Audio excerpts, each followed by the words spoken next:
everyone, welcome back to my channel. If this is your first time here, my name is Molly, and today I'm going to be watching, reviewing, and reacting to Season 1, Episode 5 of The Expanse. Alright, so before I get into any conversation about the show itself, I just want to quickly send a big thank you out to everybody who has either watched and liked or one of my videos or left a comment or subscribed. I really appreciate the support. I really appreciate how passionate the fandom seems to be about this show. I can see why after watching the first 4 episodes. I've enjoyed hearing your comments and having conversations with you about the show and hearing all of your hints about how things are going to be even more exciting in the future. I've enjoyed getting little tips from people of things to look out for. Please keep that coming as we go forward. I like that, and I like, some people have tried to fill in some background information for me on things that I wasn't fully sure about, or if I, was confused about a name. Definitely do keep that coming, because that is extremely helpful to me. I like having all of this information to actually turn back to when I have a question. So it's also saving me from having to actually Google anything, which I don't want to do because there's the potential for spoilers. So, thank you. I appreciate it, and definitely keep doing that in the future if you are willing to. Alright, so with the last episode, as you saw, I was a bit worked up emotionally at the end. It was quite a crazy episode. A lot of shocking things happened, and even just the dramatic nature of their escape off of the Donager, everything revolving around it, it made it kind of difficult for me to comment on much at the end, which I do apologize for.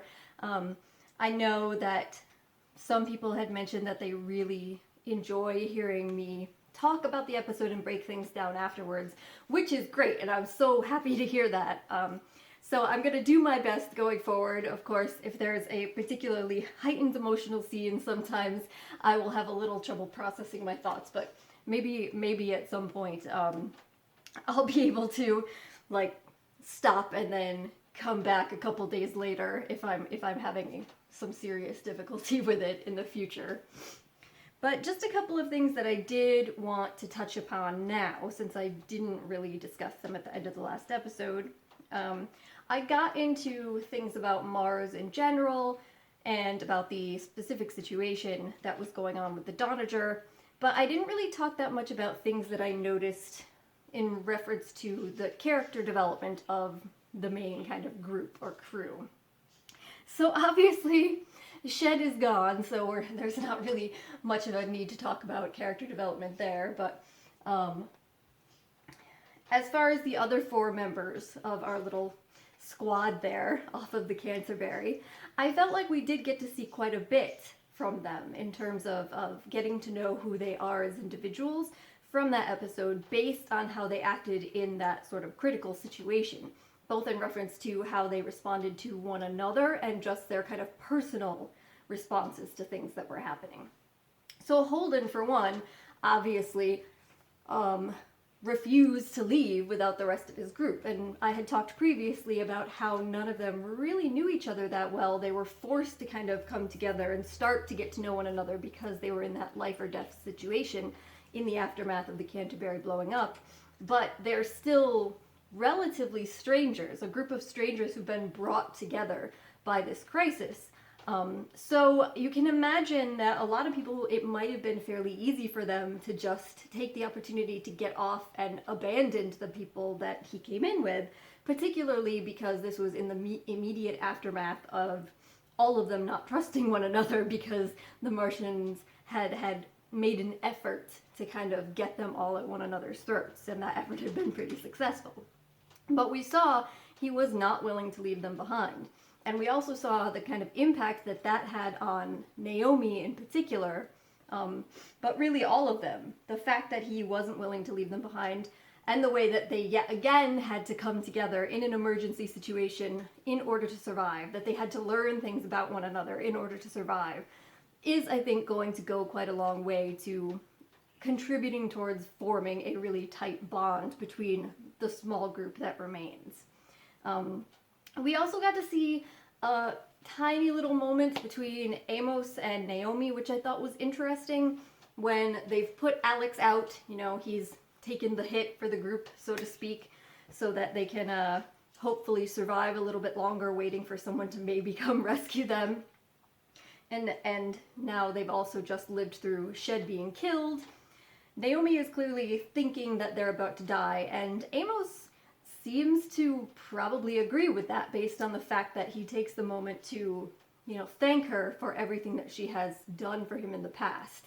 So we've seen in previous episodes, Holden is curious about their relationship, about the fact that he always listens to Naomi, seemingly without question, and he's very defensive of her.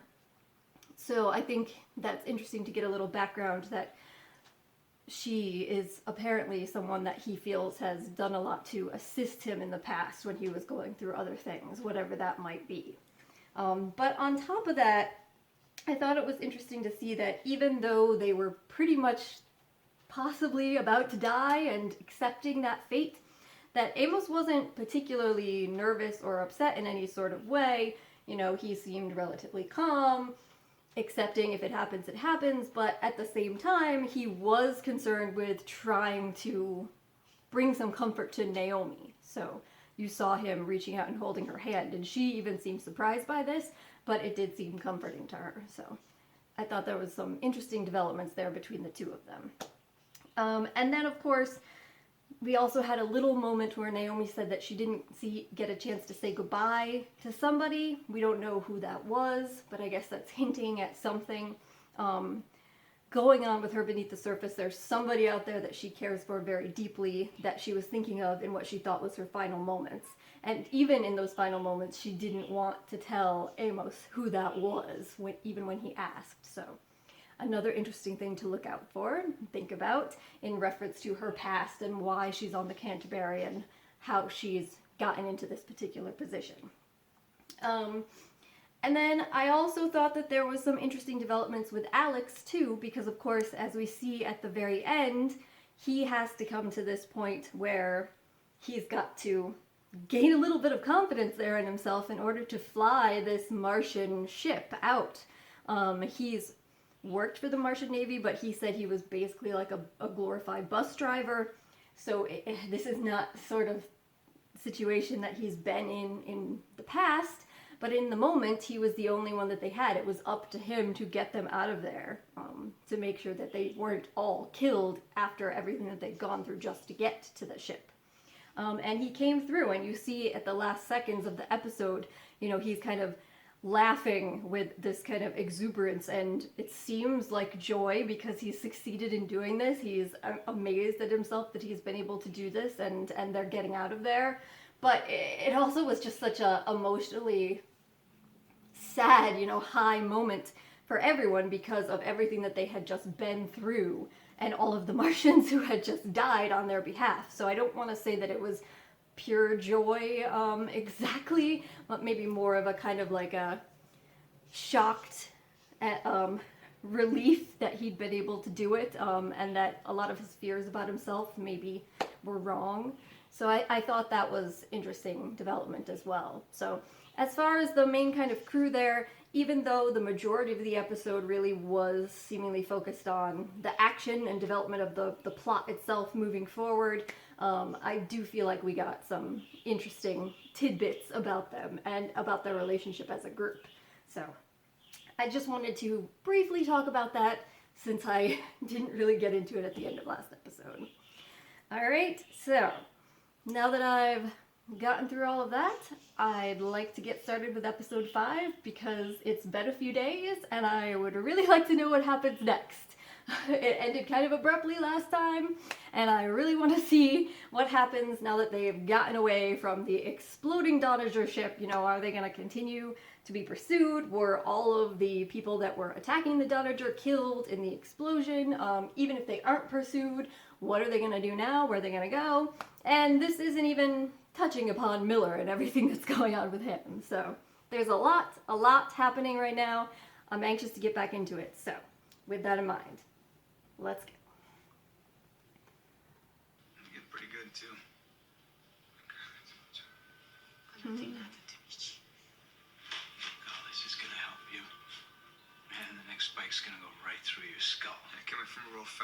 police wisdom. Oh, Miller. Look the other way. Take your bribe. Do as little as possible. Hey, you see any extra holes in me, pal? You must brave for come check on me. Or the police no come down to the Roseboro. Come on. You think she cares about you?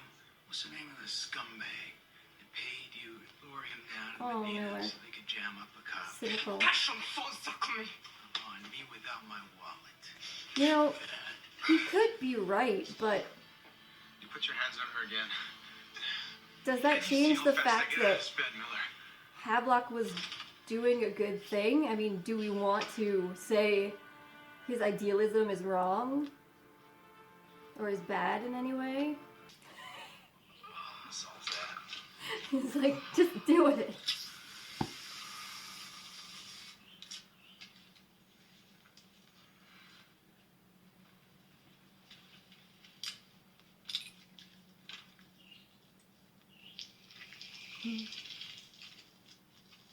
Good as new. Whatever you say, bro. What's her status? That'd be nice technology to have. She is one beautiful lady. She purrs like a kitty at 12 G's. No. Is anybody following us? No, sir. Scope's clear. I shut down the drive and the transponder as soon as we cleared the debris field. And right now we're just a tumbleweed piece of scrap metal. So as far as we know, nobody made it off the Don. Correct. And no one knows that we're alive. That's right. And who just sent us a message? Oh, It's Fred Johnson, oh that's Director of right. Operations at Tycho Station. They said he I was don't know who watching you are the or what your Donager. intent may be, but unless you're trying to start a war, you need to contact me. I can help you. He shouldn't have been able to track Interesting. us, but he did. So this is why they were showing that guy previously. He's gonna What does it matter? You offered us be help. important. We have to go somewhere. Well, I say we fly to the transponder off. And the minute we turn it on, every Martian ship in the system will know it. Think about it. We're the only survivors from the Canterbury and the Donager. We look like terrorists. No one's gonna believe our story. I wouldn't believe us. Fred Johnson just offered us a lifeline. I say we take it. Am I going crazy or Not is going to Holden? Tycho. Oh, Holden You got any other ideas? making a You rational can't trust Fred choice. Johnson. We all know what he's capable of. That was like 10 years ago. Oh, I don't know something. Okay. The Martian said he Wait. would go PA.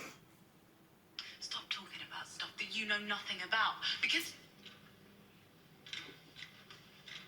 I vote no.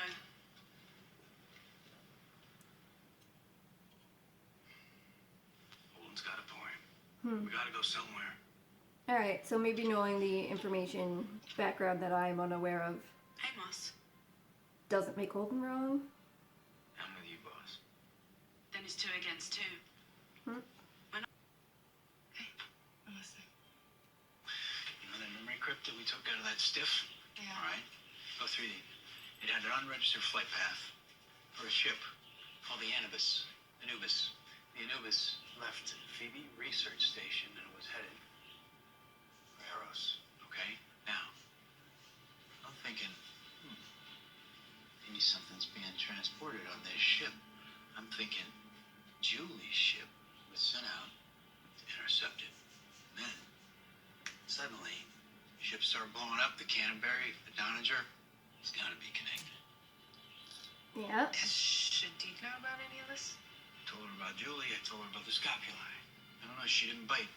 I need more pieces to the puzzle. What do you think is on this Anubis? Something. Something worth spilling a lot of blood over. Miller, Something that eats people. maybe this is above your pay grade. That was pretty harsh. I don't think I can do it, huh? I don't think I can crack the case. No, I mean, you need to take this upstairs. Maybe. Until then, I just something might figure out why. It's not the place, it's the man. Fred Johnson. You know him? I've known guys like him. Guys with cause causes. Causes that get people killed. So where should we go? Okay.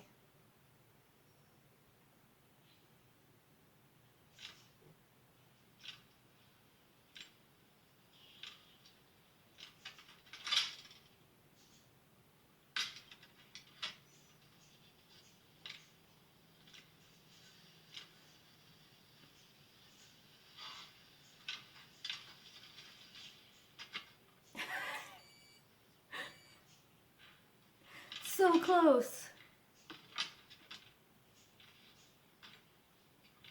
As a caffeine addict, I feel his pain. Tell Fred Johnson to clear us a berth. We're good to go. Yep. You talk nailed me into it. With our track record, we'll probably get Taco on the smithereens too. Manage. Yeah, you don't see what I see. What do you see? A series for belters. Run by belters. Run by you? If I live that long. Right now, the OPA controls most of the grids, air, power, water, the very lifeblood of the station. And if the Earthers don't play nice. All we've ever known is low G and an atmosphere we can't breathe. Earthers get to walk outside into the light. Breathe pure air. Look up at the blue sky and see something that gives them hope. And what do? I feel like he's They look past just that light, trying to convert past Miller, that blue but sky. They see the stars, and they think, I don't know if this is mine. the way to do it. What's your point? Earthers have a home. It's time belters had one too. It's important we don't get distracted from back home.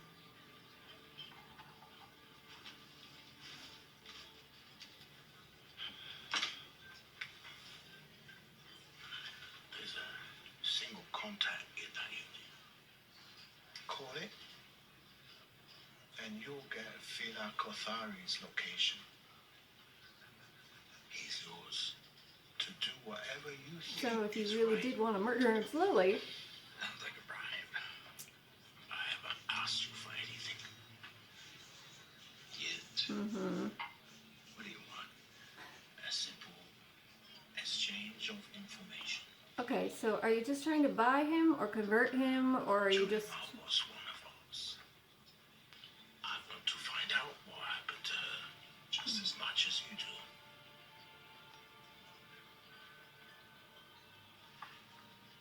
You think a man like Filat Kothari deserves to walk free? Because he will. Far away from him. Just stop there. Nobody could stop Julie from doing anything she wanted to do. You should have protected her. But you didn't. Jeez, Miller. She still got on that ship, huh? You don't understand, Julie. She went out there, probably got herself killed or something.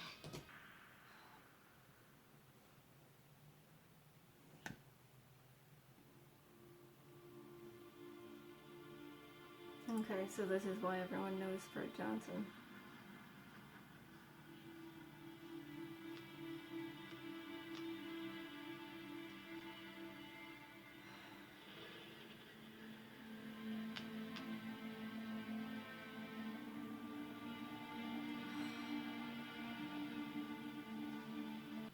Screaming Firehawk. Yeah, let's advertise that we're a gunship. Flying out. No. Alex! Something, please. Flying Alamo! Huh? It's Spanish for workhorse. I like it. I know a lady named Rocinante. She was good to me. Okay, this is the Hunch it. Don Quixote thing.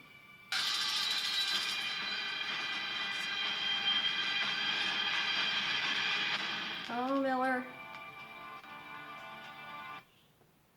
Looks like Miller has gotten himself into a little bit of trouble there. Well. Alright. Well, that was episode 5. So, I don't want to say that it was a slow episode because it obviously wasn't at all, but they slowed the pace down a bit after episode 4, which I think was good because there was a lot of tension and chaos during almost all of the previous episode, and this really kind of gave us an opportunity to sit back and see the aftermath and actually see the crew of the now Rocinante trying to decide what they're going to do next and deal with everything that has just occurred. And also let us get more into Miller in this episode, which was good. I liked the various things we saw with him. I feel like this episode had a lot of, I guess, political development, but I'd call it personal political, if that makes any sense, in that it was, of course, dealing a lot with politics, with OPA politics, Belter politics in particular, but in a very personal manner in terms of Miller and the various people he has relationships with, and then Naomi on the ship, and this Fred Johnson character. So I thought it was interesting in that regard, in that it was focused a lot on the specific characters and their development, but also very directly tied to the larger political undertones of the series as a whole. So I do feel like a lot happened here in relation to that in this episode, so I'm going to try to go through various things that I was thinking.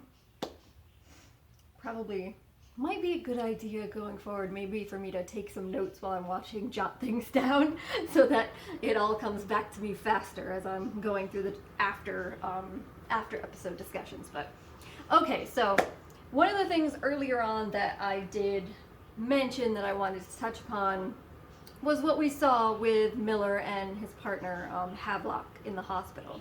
And of course, Miller seems to be very upset, disappointed maybe, I think would be the best way of putting it, when he sees the one woman, I'm not sure what her name is, but she's a prostitute, who Havelock has been going to visit and to try and learn some of the signs to communicate better with Belters, which obviously we saw didn't really work out for him when he was actually confronted there, but that he's been going to her for that.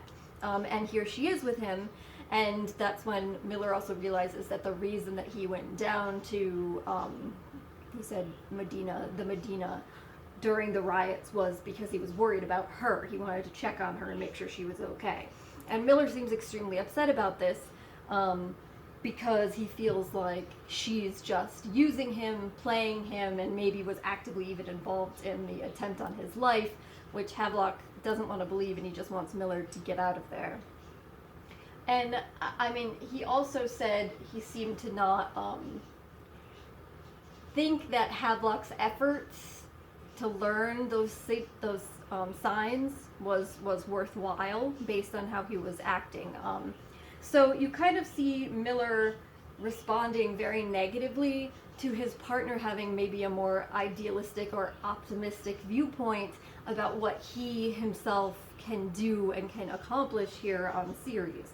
You know, Havelock is from Earth. You know, it's been touched upon that he doesn't really understand the politics of the belt or the people there, and he is trying his best to fit in. He is listening to Miller and following him around, and now we see that he's going so far as he's trying to learn how to communicate better and maybe form some better sorts of relationships with people there. And Miller is just looking at him like, all right, well, that's not going to do anything. You don't understand. It doesn't matter how much you try, what you do, you know, it doesn't matter. You're an outsider and you're just putting yourself in danger. You're just being naive, basically. And I feel like it was kind of hard to watch because you could see both of their sides somewhat. I mean, you could see, to some respects, Miller might be right, that Havelock might have been being too naive there in thinking that, oh, I can just pick up a few things and I can start to blend in better and I can get along with people better here and it'll be simple as that, when there is all these years of history of antagonism between the peoples and a tremendous amount of resentment, as we see with the things Anderson Dawes was saying, from people in the belt towards people on Earth and Mars, and for good reasons, for legitimate reasons that they have that resentment. So, you know, maybe he is being a bit naive and just putting himself in danger. And Miller's not thinking that that's smart in any sort of way and wants to try and discourage that for his own good as much as anything. But at the same time, you know, if everybody takes that point of view, then is anything ever going to improve? I mean, do you need these idealistic people who are willing to go out on a limb and make efforts that maybe are not enough, that maybe are simplified or lack nuance or understanding, and maybe could get them killed? But I mean, if you don't have those people, then how are you ever going to actually get to any sort of better place? If that makes sense. So I can kind of see both sides there, and it just felt a little bit rough and raw to watch that, because Miller seemed to be disappointed, but he also, I mean, it was obvious like that he cares, you know, he didn't want Havelock to be going out and doing things that could be putting himself in danger. But so we'll see where that goes going forward in the aftermath of that. So then one of the other things that I really wanted to talk about was Fred Johnson. So we see Fred Johnson, we've seen bits and pieces of him when he's talking with the Mormons about the ship he's building, and then he had been following what was happening on the Doniger for his own reasons. So of course, when they see this signal, which they did not expect, and they get a message from him, it's because he'd been following what was going on with the Doniger.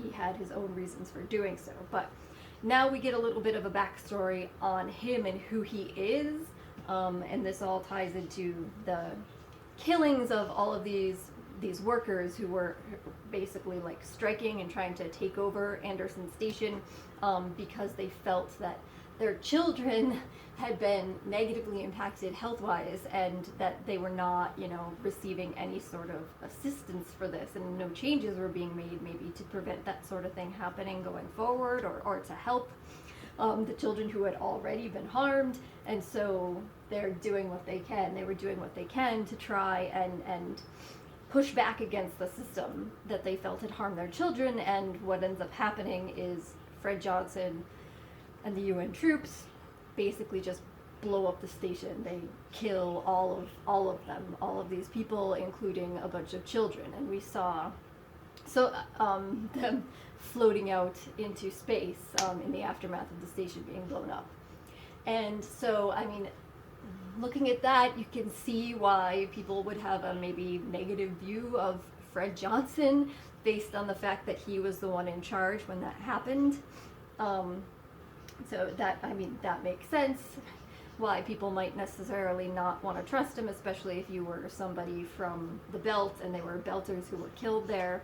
But at the same time, like I was saying, when we actually see the clip of him watching people going out into space, he obviously did not look at all happy about what had happened, and we know he's now, you know, not continuing to be in the UN Armed Forces. So, I mean, I think it's fair to say that that must have had a pretty serious impact on him. And then Naomi was also saying that he has causes, you know, he has a cause. So this could be a pretty good example of that particular incident radically changing his politics and what he's doing and what he's trying to do going forward. Okay, so Naomi didn't want to accept his invitation and go there. Holden and Alex did, and Amos did see the value in it too. So for once, it seemed as though Holden was maybe being the more rational of the two, and Naomi was possibly making a poor decision based on her own feelings, beliefs, background. Possibly.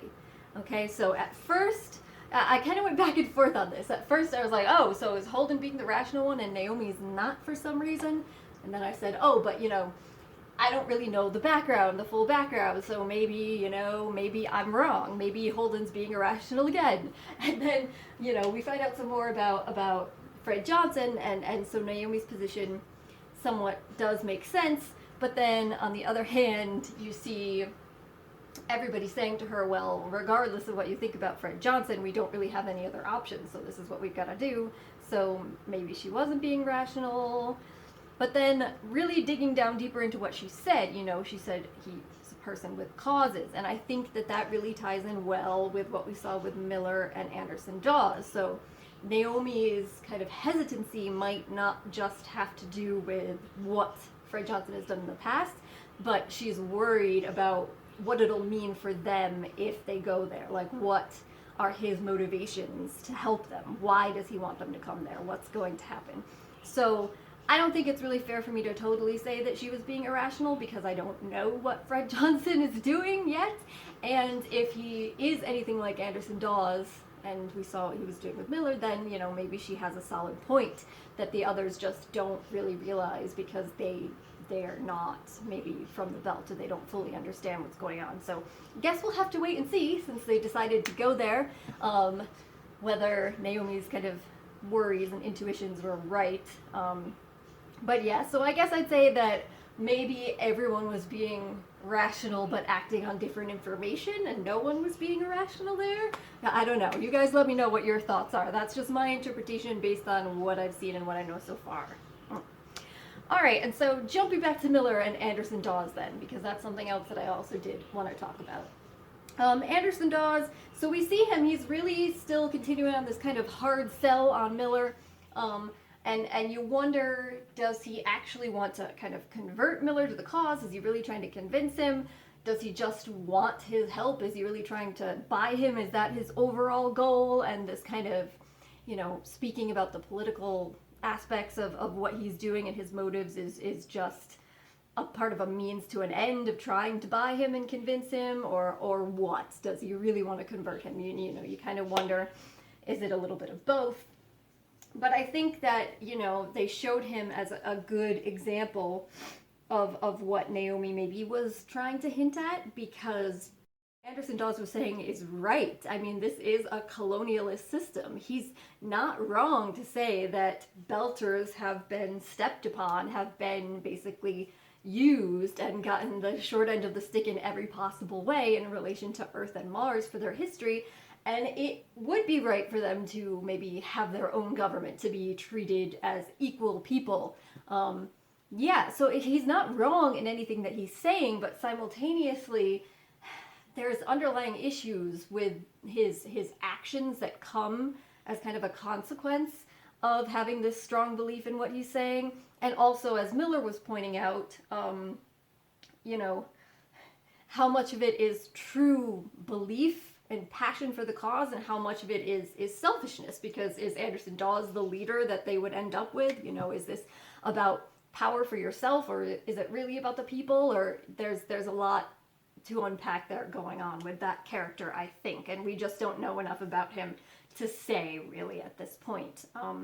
But Miller clearly, you know, he's hearing everything, but he's not convinced by the sell from Anderson Dawes. You know, maybe his interpretation is kind of similar to Naomi's, to look at people like that with suspicion. I'm not fully sure. I mean, we do know that he kind of tries to divorce himself from a lot of Belter identity, so that could just be part of it, is his personal hesitancy there.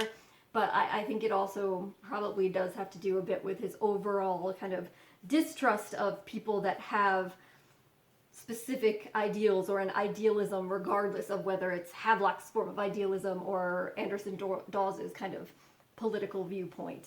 He seems hesitant to be on board with any of that, regardless of which side you're taking it from.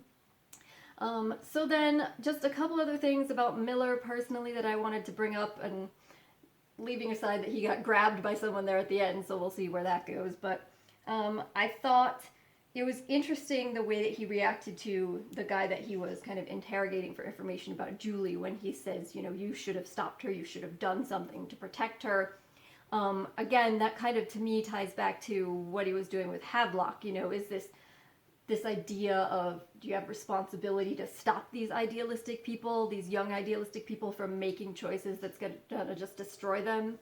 Is that kind of what he's saying to this guy?